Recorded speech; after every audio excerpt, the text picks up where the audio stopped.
We support Bill C-71 and measures to strengthen the bill to prevent access to firearms by members of hate groups which espouse racism and violence. We now have over 300 active hate groups in Canada. This is Bernie Farber, the former chair of the Canadian Anti-Hate Network. They collaborate with academics who do the legwork to justify their absurd claims.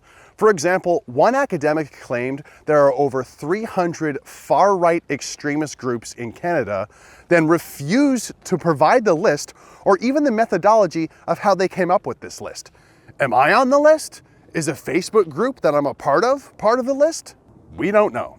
We now have over 300 active hate groups in Canada. 300 active groups. 300 active groups. At CAN, we recommend that Bill C-71 be amended to add criteria to prevent individuals from receiving firearms licenses if they associate with extremist hate groups and therefore pose a serious risk to themselves and to others. Further, we support measures which make it possible, in the interest of public safety, for the chief firearms officer to take weapons out of the hands of individuals espousing overt racism and support for violence.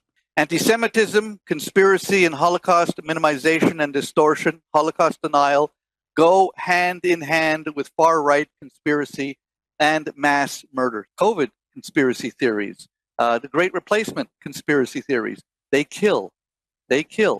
And so we need to find law that works and that will root it out, in my view, right at its very core. From the point of view of the Canadian Anti-Hate Network, we just really want to make it as difficult as possible for those who are involved in promoting hatred to have access to guns. And anything that puts those kinds of blockages in their way, I think, would be more than helpful. If you can find this footprint and determine that these people are involved in hateful activities, in promoting hatred, in gathering information that could lead to hateful activity, and they apply for a license for guns, potentially and possibly something could have been done. If we can put obstacles in the way of those who hate, those who have been very obvious about their hatred because they've left this footprint online, we might be able to do something to stop it. What your organization is proposing is indeed quite radical. And if I have understood you correctly, you seem to be suggesting that if someone associates with hate groups